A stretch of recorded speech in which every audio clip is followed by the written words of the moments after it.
Yes, my peoples, what's happening? What's going on? Ashctizzy here, and welcome back to the Football Chit Chat Show, episode 14.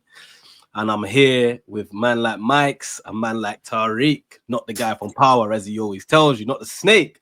What's going on, boys? How you lot? No, man, all good in the hood. Enjoying the bank holiday weekend. 3 points. You know what I mean? New signing as well. Debut for a 15-year-old star. Yo. We're going to get into that, boys. We're going to get into that. But yeah, Mike, let them know, man.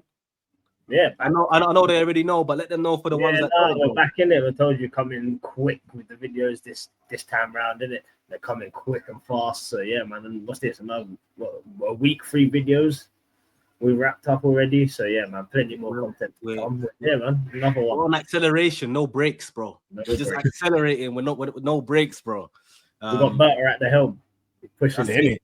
You might have been taking that Andrea Berta energy. Yo. Hey, he injected it into us, man. But Tariq, man, what's going on, bro? I'm all good, man. Yeah, thanks for inviting me back on, bro. I was coming in last season. I can't remember which game it was. I mean, when I met you, yourself, and Mike as well. Can you remember which game it was? Which after the weekend? It was early doors on when we started. Was it City? It was City, weren't it? Yeah, City. I think it was. After the red card, yeah. That was it. I remember because we were just moaning for ages. But now we've got plenty of good things to talk about today. So now I appreciate you for inviting me back on. My first bit of content that I've done this season as well. So yeah, man, hopefully this will give me the inspiration to jump back on my channel as well. And obviously get you two, man, on there as we can set Arsenal there too. Yeah, man. To invite us, we're there. That's it, broski, man. And that's what I always say, Tariq, man. You definitely need to bring your channel back. And like I said to you off cam, I'm gonna be on to you, broski. I'm gonna be in your ear telling you, where's the video? Have you done it? Because like I said, you're too knowledgeable to not make videos, man. So it's a pleasure to have you on the show as always, bro. Love you, but boys, I'm gonna start off, man, and I'm gonna give you my take on it. Arsenal v Leeds, and obviously it was a 5 guys. It was 5-0 to the Arsenal. It was an amazing result. Nothing less than what I expected, to be fair. I think that a lot of people kind of got a bit, Arsenal fans are quite emotional, and after the Man United game, they didn't really like the way we played, and they was kind of thinking, is this how the season's going to go? For me, I always see it as this, is that Amarin, it's his first full season in charge.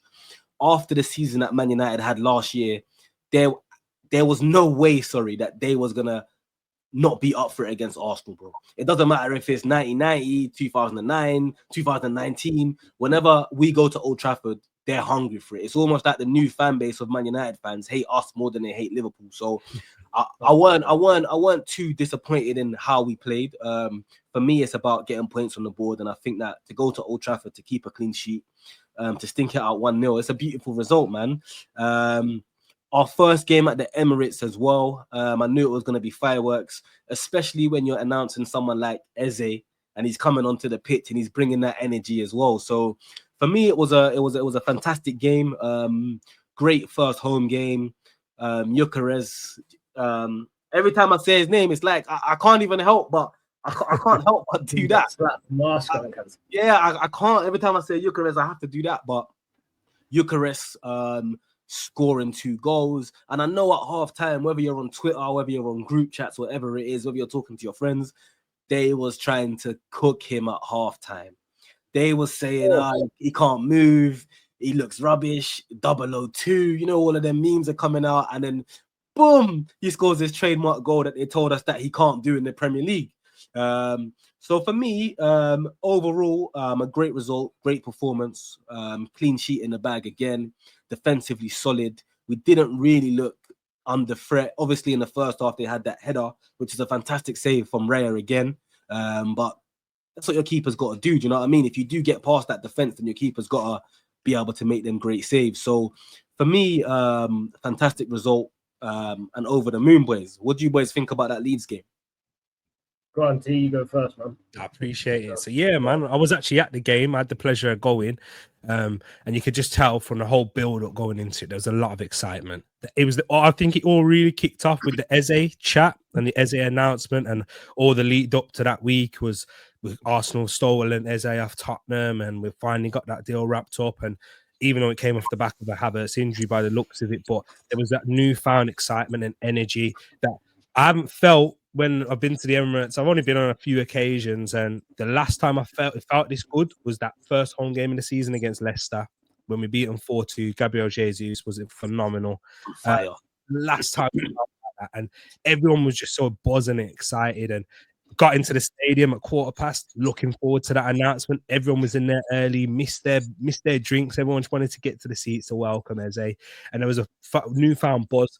And then through the game, for the first 10 minutes, Arsenal were putting their foot on Leeds' neck. We were playing the ball, moving it quickly, getting towards in and around the final third. Didn't have too many shots. I remember we had one from Odegaard when he cut it just past the near post, and then Gyökeres had that chance when Zubimendi pressed him. And he probably could have taken a touch, but he wasn't aware of what was around him at the time. Then the game hit a little bit of a lull in the middle of that first half. That was a similar period to where Odegaard picked up an injury and he was getting treatment and coming on and off just before he got taken off. And Arsenal were kind of trying to work out a few bits. I know Leeds had a chance from a corner as well. Anything that Leeds got was only through our mistakes and our little bit lapse in concentration, or not quite getting that final pass right. So that it kind of wore off a little bit there. There was a few groans in the stadium when we weren't quite being as direct as what we want us to be. Not with our new signings, with the likes of Madueke and Gyökeres starting to thrive of that space and being direct. Arsenal took a bit of that, but then that goal from a set piece, which people try and mock us for, even Arsenal fans are saying, "Oh, I don't want to score from a set piece, bro. Give me a set piece for every single game." Talk for themselves, mate. I'm happy with that. A goal's a goal, bro. And that's what broke it. That's what broke the game up for me, and that's what kind of gave us that release, and that pressure was lifted off, and then the Leeds have to try and open up then. And then when we're able to turn, we lost the ball for that second goal, but Wright and Zubimendi quickly pounced, got it to Timber, into Saka, boom, trademark finish from Saka. And that's the thing from Arsenal this season that we need to see, guys. Second goal, take advantage of when we're on top, get that second goal, because we lost so many points from winning positions last year. We weren't losing in that many games. It was 1-0 up, not quite having that, enough quality to go and grab that second goal, missing chances. And then inevitably in the Premier League, our opposition will have a chance, especially when you're coming up against top opposition, top players and all that, Brentford and whatnot. They would take that one opportunity, and it feels like we've had a missed one there and we've dropped 2 points, and that's big when you're chasing for the title. So Arsenal to get that second goal was vital. And then the second half, I'll just say one thing before I let Mike move on, because I'll let you, man, talk about the second half. But I went to the toilet at halftime, and I saw this guy that I saw outside the stadium when we was getting into the block, was sitting in the North Bank, and he was quite negative. He was, I'm not feeling Madueke. And he's like, yeah, we're playing all right, but he went, Gyökeres, mate, he's pony. I went, right, we'll see. I was like, he's not had a good half. And then for 3 minutes in that second half to do what he'd done, Calafiori over the top, Gyökeres driving into the box and cut into the near post. I was like, yo, hey, brother, you have to hold your hands up, and so do I, because I wasn't impressed with that first half performance. But yeah, man, and then everything happened from there, and you felt the stadium change, and everyone was freer, and the players had less pressure, and they was able to be free. And we need to see that from Arsenal this season. That was top. 100%. 100%. I think my point is it's Leeds promoted team. We're at home, first game. Eze, the hype. We lose that game. Oh, forget even the Eze signing ain't saving that. You go lose that game after how you make everyone so excited. You lose it.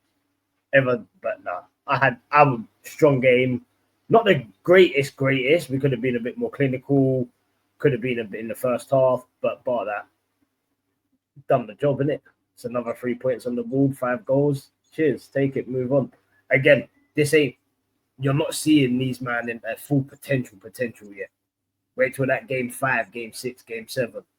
Once you get there and they're all firing on all cylinders, then we just got a small glimpse. We got a tiny glimpse of what's to come and that. But Gyökeres just opens the game up now. And do you know what it makes me think? Saka has been our star boy for so long, top goal scorer, is he now like, oh, we got this Swedish Haaland looking youth who's just gonna power into the box and just bang it and score. Now his goal tally is that, so it just gives everyone the kick up the backside that they needed, didn't it? Because look at Saka. Saka now would get in the box. Yeah, he has that trademark finish. I'll cut it back on my left and I'll whip it in. Smashed it. We said, you know what? All this tiki, we've got to adapt our game to what we've got now, and it's a big difference, I think. But yeah, man, 3 points is 3 points. 5 goals is 5 goals. Boy, big man on the board. You cannot complain. You cannot complain, bro. No way. 100%. And I think that obviously you said it well in terms of it's about adapting. Like, not only does he have to adapt to us, because obviously the way Sporting play is a lot more direct than the way we play. We're a team that like to knock it about, tick a tacker, and then once we get that opening, we'll break the lines. Sporting are not really a team like that. They'll look over the top, and you see the way Gyökeres plays. He plays on the last man. He sits on the last defender, on the last centre back, and he kind of wants that through ball, and he wants to run onto it and shoot. We don't notoriously play like that. We normally knock the ball around, 6-7 passes. Once we draw out a defender and we see an opening, then we'll hit the killer pass. So I think it's about us adapting to him, and as well as him adapting to us. It's a balance. It's a balance, I think. Exactly. I think it's a game. Some games you're gonna have to play that intricate football to break down the opposition. But I think with Gyökeres now, if you look at it, I think he's got the most direct runs like at a defender or run off a defender in the Premier over like a Mbeumo. And so we know he's doing that donkey work that we haven't seen. But him running that way, drags all them that way. Does it leave 1 or 2 man, one from running deep or over the other side? That frees up that space. Again, something not really had. We had it a tiny bit with Havertz, but he was more of Havertz, and you see Havertz and Marino, and I like both of them. I like Havertz. Marino, I think it's weird because he's a centre midfielder, but I think he's better up front.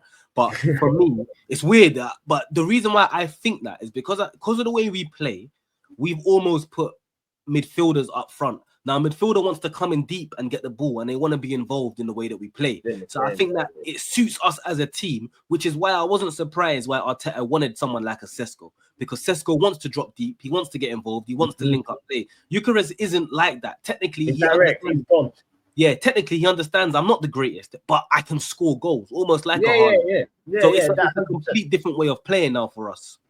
100%. Absolutely, and you can see the adaptation that we've kind of made tactically as well. Like in the first couple of games, I think we saw it in the pre-season too. You see where Rice and Zubimendi, one of them are dropping into the back line, one of them are dropping in there, leaving that big space centrally, and that's where leaving that big space centrally means that these teams can't clog up those passing lanes. And we can keep those passing lanes open in case we want to slide one through into Gyökeres. Gyökeres isn't like Havertz or Marino, as you said, Ash, where he wants to drop deep. He doesn't care about getting touches there. He just wants to spin on the shoulder, move left. That's where he prefers to go to the left, but he's happy to go right as well. Down the channel, running behind there.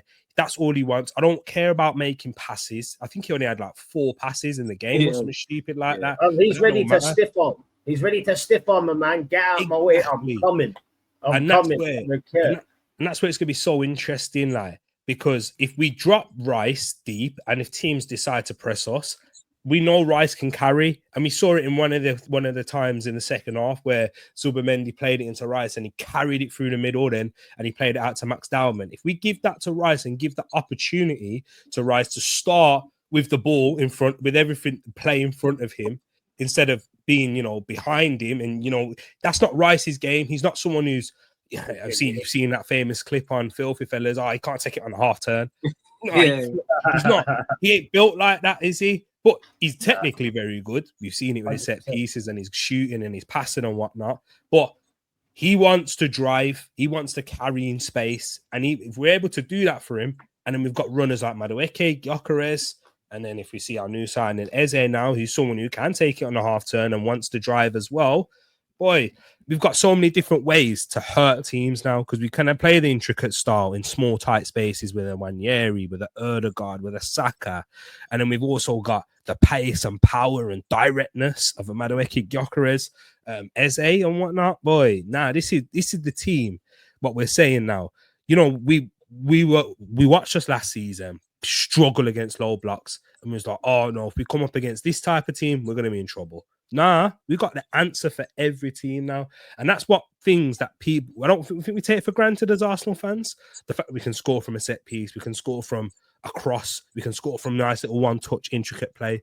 Now we've got another tool, another gun to our arsenal, as we should say. Yeah. Literally, not called the Gunners for no reason, but it's exactly what you're saying. And I feel like, obviously, Arsenal fans have always been quite optimistic in the last few seasons of we should have won the league and we can win the league. But I generally believe now that we generally do have the depth to deal with every single type of team.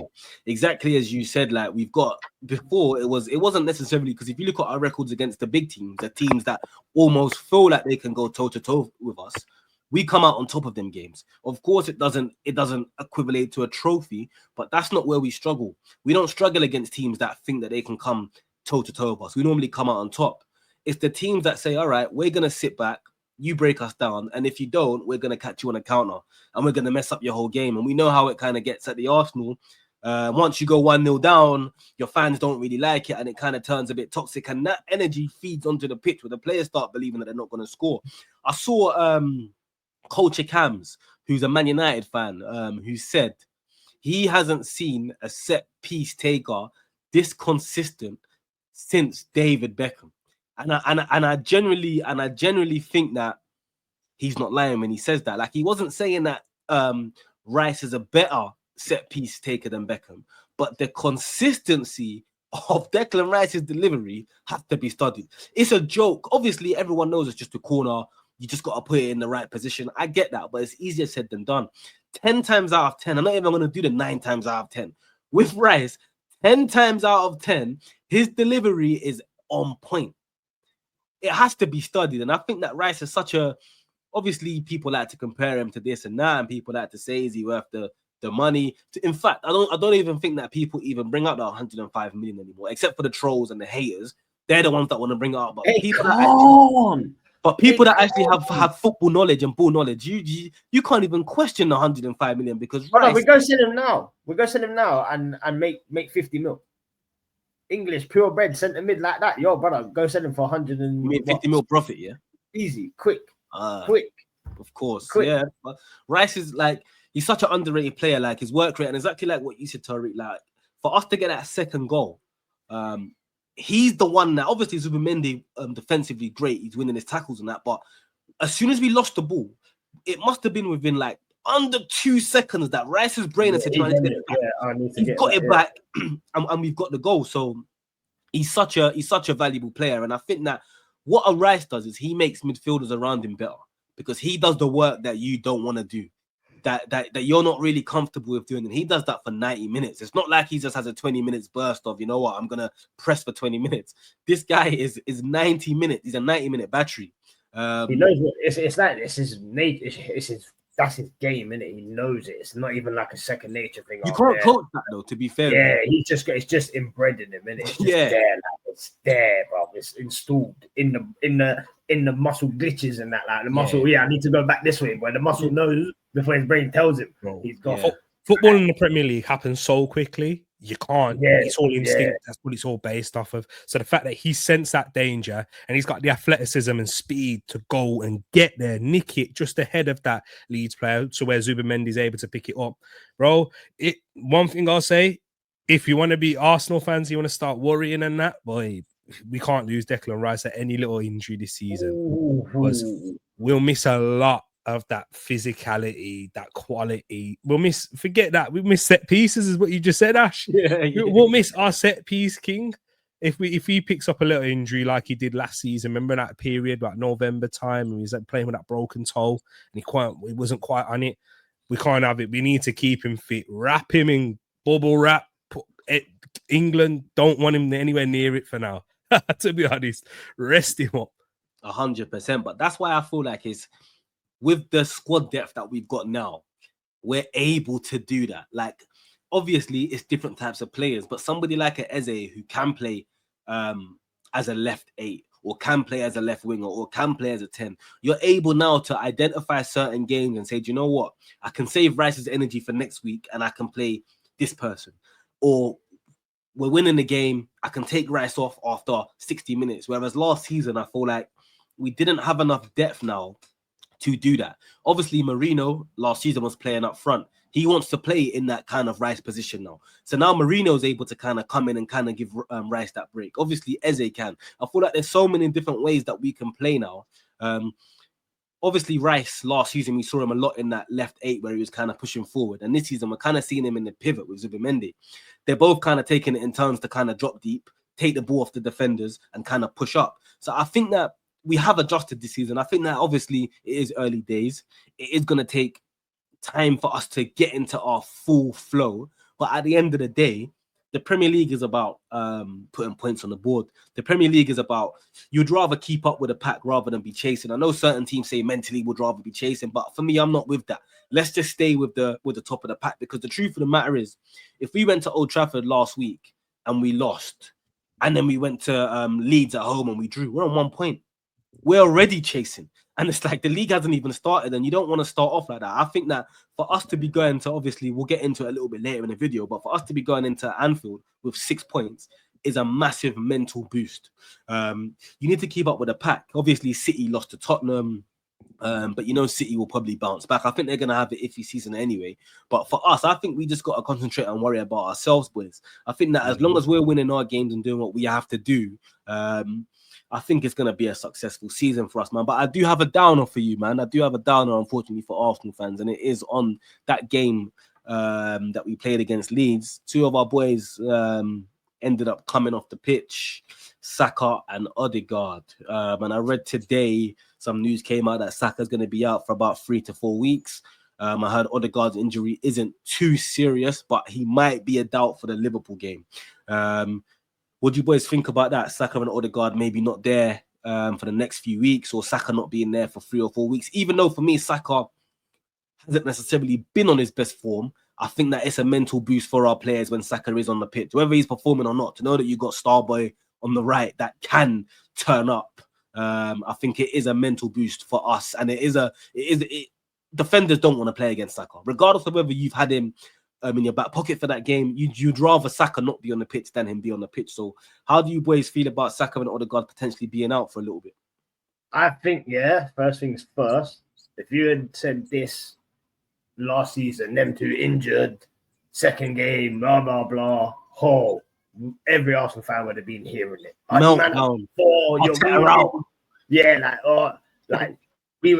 Even other fans would just be cussing. Oh, you man have done Starboy out. And you know what? They'll probably be right. So no, but now, like back to what you were saying, that squad depth we have, Noni, it's time to come out. Noni came on, and obviously Noni played good against Leeds, and I like Noni a lot. I'm a big fan of Noni, bro. But when he went on the right, bro, he was cooking, bro. Yeah, but that's what I'm saying. He was cooking. So now it's like, right, it's the depth we've got. I've not heard one Arsenal fan be like, these man are out. Let's be real, because I haven't. Yeah, he got injured on, what was it, Saturday. I haven't thought about it that deep. Yeah, it's been, but we've got the squad depth. So, Noni, boy, you better come out and show what you're worth for 3 or 4 weeks, boy, to cement it, do your thing. I mean, it's just that squad depth. You got Dalman, you got him, you got Ethan for Odegaard, you got Moreno. You could probably push up. Bro. Don't forget about. You got Eze. Yeah, bro. Like you've got. There's so many different people now you could play and adapt to an injury here or there.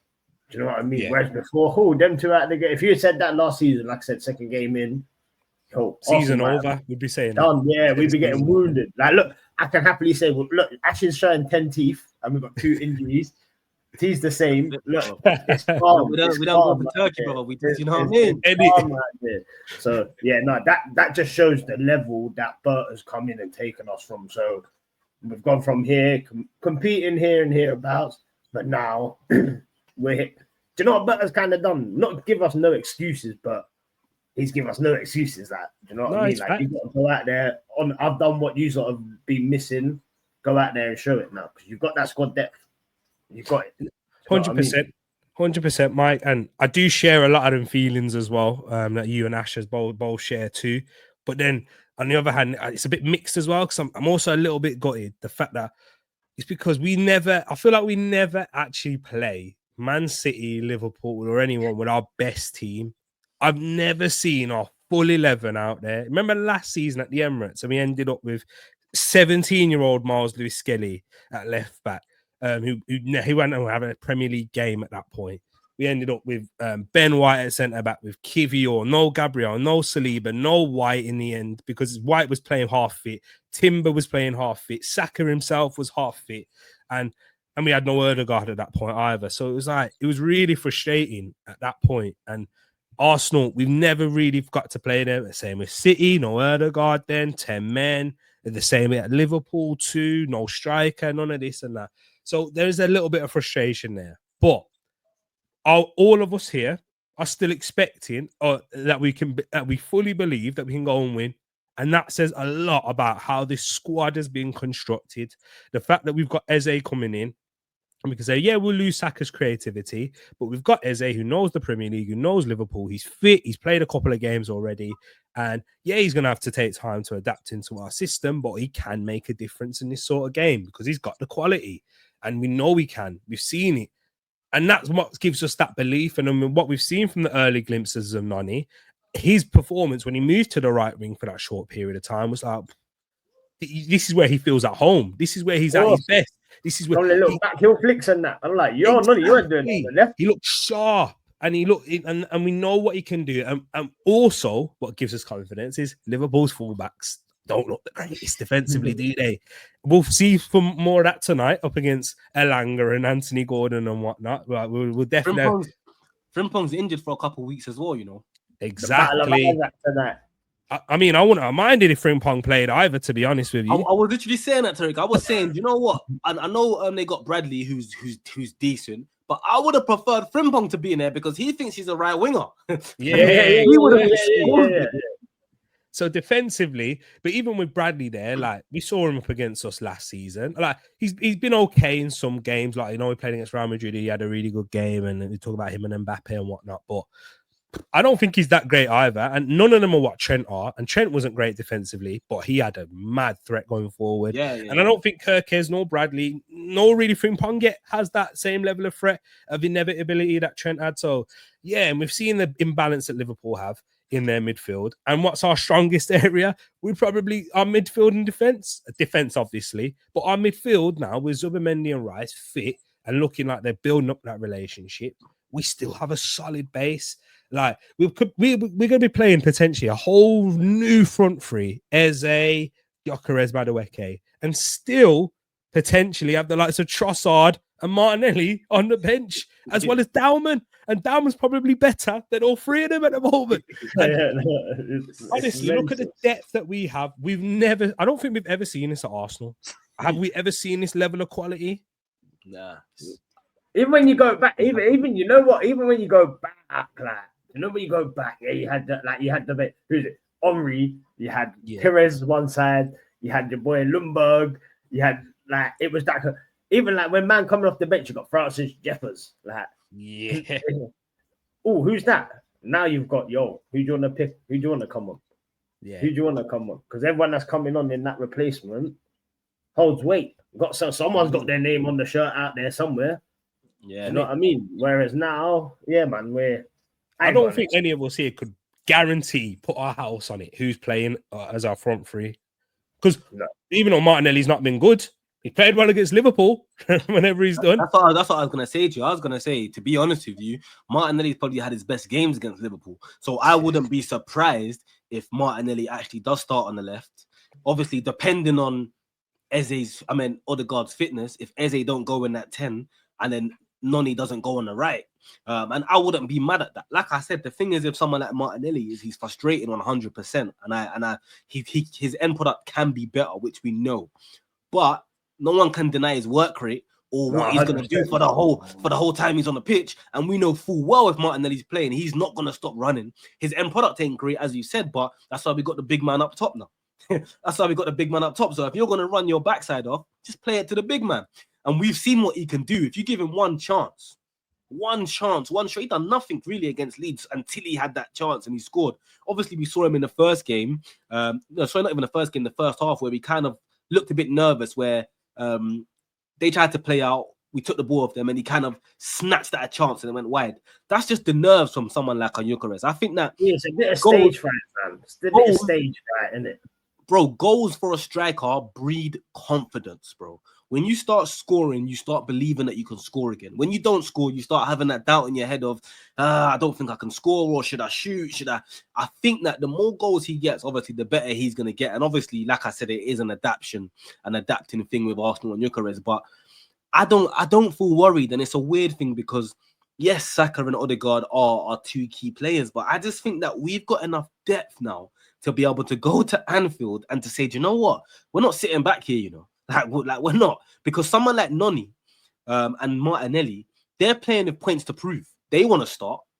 You almost saw it when Noni was on the right. When he was on the left, he plays a little bit more safe because he's obviously he wants to come in from the right on his left. He plays a bit more safe. He wants to try to find the pass and he don't really try to beat too many players. He's just kind of doing his job. On the right, he's doing more than his job. He's doing that. Listen, this is why I got signed in the first place. So. And obviously with Martinelli, he's not going to like the fact that he's had no challenge at Arsenal and all of a sudden now Noni's playing left, Eze's coming to play left and he hears the noise. He's got a point to prove. So I feel like the players that are coming in, they're not bad players. They're good players ability-wise and they've got something to prove to themselves and the club. So I'm quite optimistic. I'm quite hopeful against Liverpool at Anfield, to be honest with you. What do you boys think? How do you think the game's going to go? And what do you think the result will be? I think for me, how Liverpool will want the game to go and how they're set up this season is for a basketball match, transition, back and forth. That's what they want because they think that they can outbox teams essentially. They've got too much frontline power. Salah, Ekitike, Wirtz, and who knows, probably not by that time, but it won't probably be fit for that game even if they do sign Saka, etc. But they think they've got that attack that they can just punch teams to death with. Whereas with us, we rely on a bit of a control and we'll hit you in behind now. So we've got that. We've got a little bit of that transition inevitability coming into our team now with Gyökeres and Noni. And if Eze comes into that team, or if not, even if it's not Eze, it's Martinelli with that speed and directness in behind that we can attack space. And we've seen with Zubimendi, he's not 100% or 99% passer who keeps it going, keeps it just ticking. No, he'll be direct as well. He'll flip a ball in behind down a channel. He'll take a risky pass, and if it doesn't quite work off, he'll do it again. He's not afraid to do it. And we've got, look at Calafiori, for goodness sakes. Calafiori doesn't look like he plays anything safe. You understand? You know what I mean? Nothing is safe about him in his life. No wonder he's left his gal. He came here and he's went, I'm here to live life in London. You know what I mean? So, 100%. Bro, we've got that balance though. We've got someone in Timber who most likely start because Ben White's still struggling with that knee injury. That's a little bit of a worry, but that's another topic for another day. But Timber, defensively, I've not seen a single player like trouble Timber defensively. So whoever Liverpool put on that left, even if they did have Luis Diaz to this day, I won't worry about that with Timber. Honestly, that's why in certain games, I mean, if Ben White was fit, would you throw Timber at left back to deal with Salah? Would you? Like, I want to hear your thoughts on that. But yeah, I think Arsenal will play their game. Liverpool will try and press us. They'll leave space and we'll be able to break them free in that midfield. So I don't think they've got stability in there and we'll be able to create chances in behind. It's all about having that strong base as Liverpool try and press us. But yeah, I want to ask you, man, what are you doing for the fullback situation anyway? I think, see Timber? I think towards the end of like the back end of last season and that, so he signed for us, had that big injury, missed out most of the season, come back, sort of was getting back there. Now I think we've got Timber 100% ready to go. Really, this is the best version of Timber we've seen since he's arrived at the club. So I reckon like I said, Ben White struggling with that knock, or is he able to get on a pitch and play? Do you swing Timber over that side? Because Timber will do a job on Salah. He'll bring the physicalness to that side of the pitch that, you know what, Salah might not like it. Because once you get physical with Salah and you play it properly, not touch tight to him, but you know how to give him that, I'm here. He needs to adapt his game. He won't carry on going at you the same way. Do you know, like back in the day, Sunday Coach, first challenge matters. Whether you kick the man to Rose Ed or you get the ball. The first challenge matters. And Timber's the type of guy that, you know what, if I need to put my foot in, I'm going to put my foot in where it hurts. You know what I mean? Whereas like, I think like a Skelly will do the same thing, but his won't be out of controlled madness, innit? Skelly will be like, oh yeah, you know what, Salah, I'm just going to come in and just clatter you. You know what it is. Because of the youngster in him, I'm here, I'm ready, I'm at Anfield. But again, Skelly's now coming to that maturity stage a bit. He's still reckless. He still does want to put his foot in. He still will catch a foul here and there. But yeah, man, it's hard. Like we're talking about it and we don't know what to put. Arteta's got that headache every week now. Thank God this guy's got that headache. Thank God he's got that headache, man. For me, he definitely does have a headache, but I know there's no such thing as a good headache, but I think that the beautiful thing with a headache is that it's game dependent now of our fullbacks. I think it really depends on who we're playing. I don't really think that. Obviously, I think that we've got 4 great fullbacks. Calafiore, Skelly on that side are great. You've got Timber, Ben White, and we even saw Mascara going right back against Leeds, so he can obviously do a job right back as well. He's a baller, man. So I think that we're just at a stage now where we've got 4 great, well, let's say 4/5 great fullbacks, and it just depends who we're playing against. Now, maybe 6 with that new player. We don't. Tottenham. Sorry about that, but that'd be another one that we took. But with someone like a Calafiore, now Calafiore has immense talent. Like, he's very good on the ball. He's very confident. He can hit a ball. He can beat a player. He's very good. The issue that we're gonna have is that Salah just needs 1 minute, 1 second in 90. And yes, Timber is great defensively.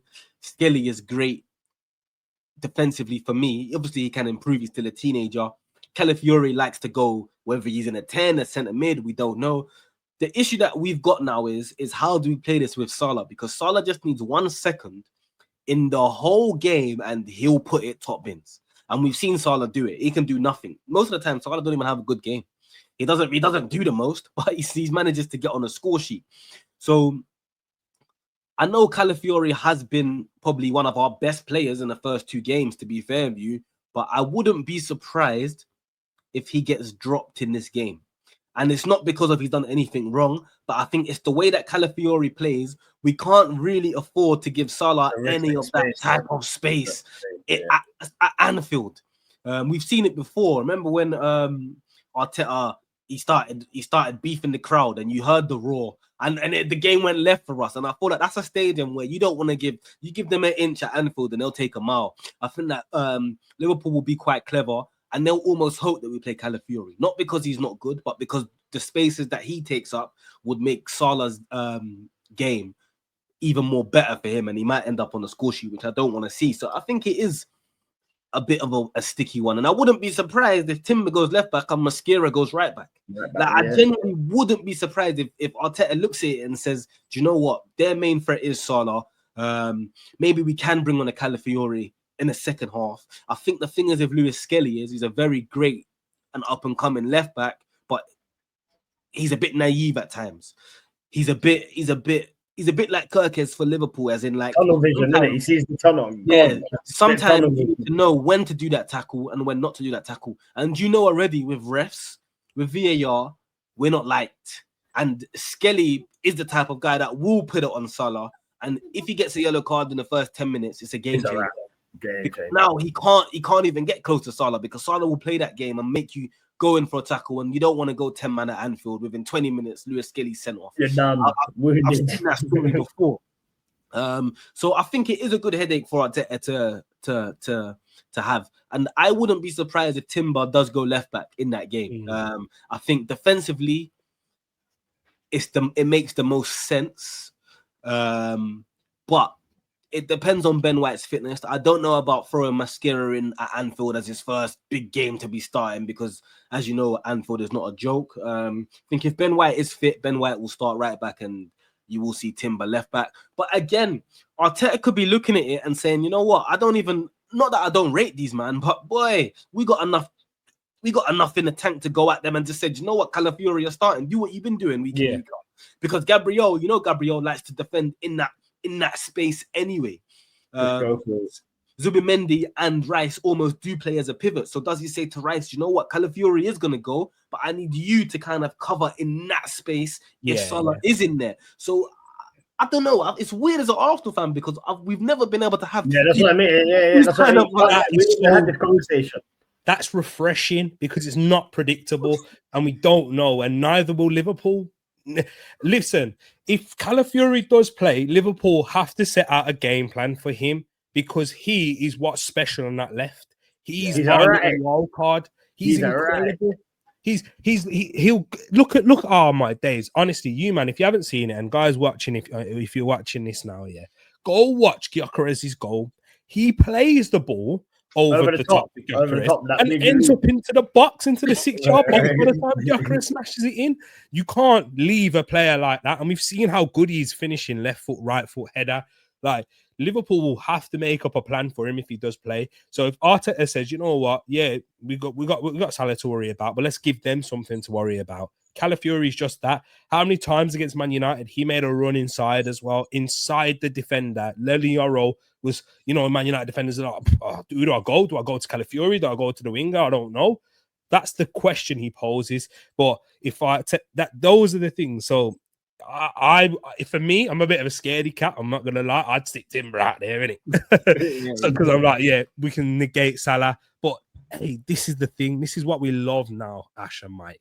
We love the fact that we have this unpredictability, and it's going to be a nightmare for any opposition to come up against us because we can beat any team in any way, and I'll stick to that. And as long as we keep enough players fit, we can't go. Don't make the same mistake as last season, putting players out there who are half fit just for a name on the team sheet either. I want players who are fit, ready, and sharp out on there and ready to give their all, man. So it'll be an interesting game.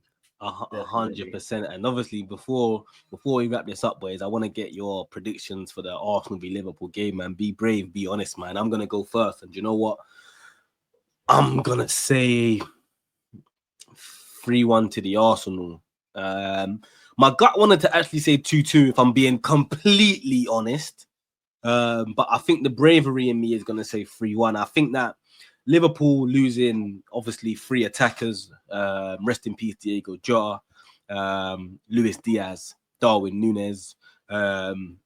Even though Liverpool fans would say Núñez and Diaz wasn't great, the energy that they gave and the stress that they gave to defenders for 90 minutes is unmatched. And obviously, they do have a great striker, but obviously, they just brought in Florian Wirtz, who obviously needs to adapt. We're hoping that even if they do get Isak, it's going to be on deadline day, which means that he ain't going to be playing against us anyway.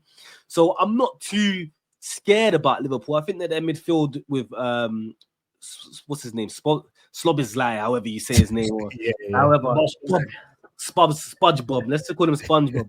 I don't think that their midfield is that great. Obviously, Gravenberch is probably the standout midfielder, but he ain't been fit so far. So even if he does come back in that game, he's coming back not at 100%. So neither is McAllister, by the way. He's been struggling with the fitness issues. Exactly. So for me, I'm gonna go with a 3-1 to Arsenal, boys. What do you boys think? I was thinking that as well, Sorry, mate. I had to jump in because when you said that, I was thinking 3-1 in a little game state. It'll be like 2-1. I think we'll score first, then Liverpool will equalise, but then we'll get another, and then we'll grab a third whilst Liverpool are trying to get an equaliser in that game. Because honestly, I do think they are vulnerable defensively. I think we even saw it. When we played them, everyone's like, "Oh yeah," but they won the league by that point. Trust me, Liverpool wanted to win that game just probably more than we did, to try and put a marker down. You saw how they started it. They went 2-0 up, and they thought, "Oh, here we go. This is breeze. We're breezing." After these, have just been wounded by PSG, and was focusing on other things at that point. And you could see the players were knackered and mentally and physically weren't there, but Liverpool were. This is now Arsenal, have something to play for, and we are fitter and we are sharper, probably just as much as them. Yeah, we are missing key players, but look at the confidence that we're showing right now. Yeah, I think 3-1 as well. I think that's how the game will go. That midfield, I don't rate it for Liverpool. I'll be honest, I don't rate it. And I know if Liverpool fans are watching it, they were like, oh, we're the champions. Oh, yeah, fair play for that. But I think in these big games, I don't think that's a midfield that will win you these types of matches, which is why you got knocked out so early. 100%. Mike, what do you reckon the score is going to be, bro? Remember that time when we had that little fella up front, Ashctizzy? I'm feeling someone going to come with some stinker. Someone's going to come. I reckon we're going to slap them like 4-0, 4-1. It's mad that you're saying that because it's like, we've got the power. Yeah, we've got the power. That's what it is. We've got the power. I have a feeling that, what's my man? Upamecano? Or, no, not what's Kanate. Yeah, my man, brother. Yo, you're about to get Glock 14 from your head, cuz. That's where you're about to go. Like, even, but I could picture Virgil at the back, bugging out at this brother, Kanate. What are you doing, bro? Like, yeah, Diamond scores Enfield 87th minute, you know what I mean? For a bit of bounce, cherry on the top. Yeah, no, it's weird. It's the aura. Like, I'm getting into this game like, yo, we're going to slap you. These men are getting slapped. Yeah, I love that. Yeah, I reckon 4s. Hopefully, I hope they come out a bit bruised tonight, though. A few kicks from Joe Linton and Tonali and that. Bro, they're good, man. It's right. Salah. Isaac tonight. It's the Isaac. Salah's in for a beatdown today, and I'm not one to be for violence, but I mean Newcastle. You know what you got. You got one job for us. You got one job for us. I think they hate Liverpool more than they hate us now, Newcastle. So of course they do, man. Do you know what I mean? They got to. This is battle of the Isaac pack. Who's getting him, boy? Let's go. Who's getting him? Sign your terms and conditions. That's on the table. Literally. Forget the 3 points. Forget the 3 points, bro. It's here. 100%. But yeah, no, I'm confident for the weekend. Confident. So we all think we're going to get 3 points. And obviously, just to end on what you were saying about that Diamond cherry on top. If you remember against Man City, Ethan done that for us last season with a cherry on top. So let's hope that Max Diamond can add that extra cherry and you know what I mean, make all of the Arsenal fans happy. But boys, it's been a pleasure, man. It's always good to talk football with you lot.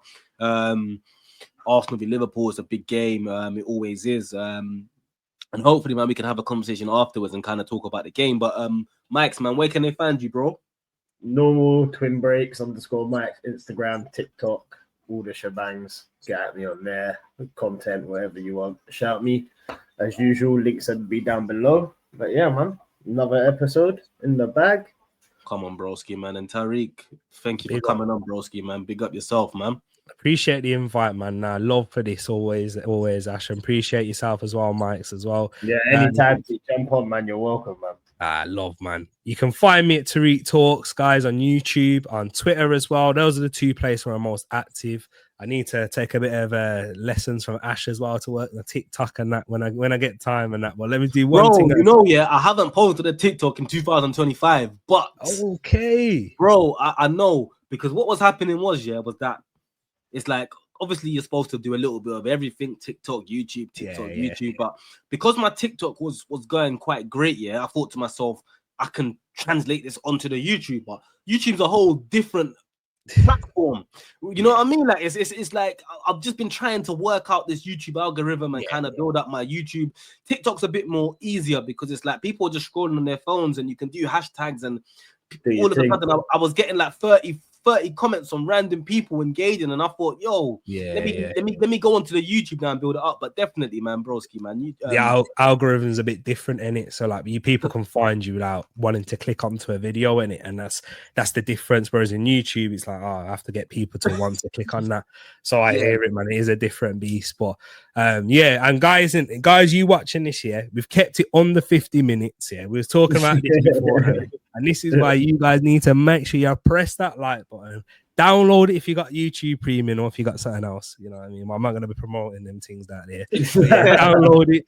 listen to this on your journey, on your way to work, on your way back, school, whatever, college, whatever, football, you say it, you name it, bro. But yeah, football chit chat, it's here weekly. Look, these men are putting in a grind, so make sure you like and subscribe, man.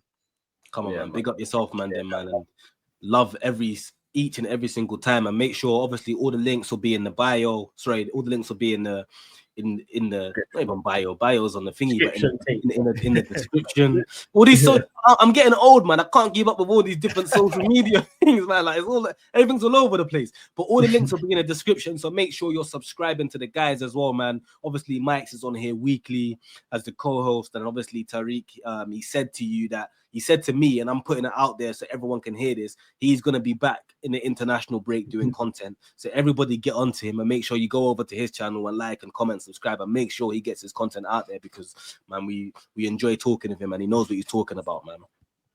Love, man. 100%. Yeah, man. Man, I'll catch you in a bit, yeah? Bless. Peace.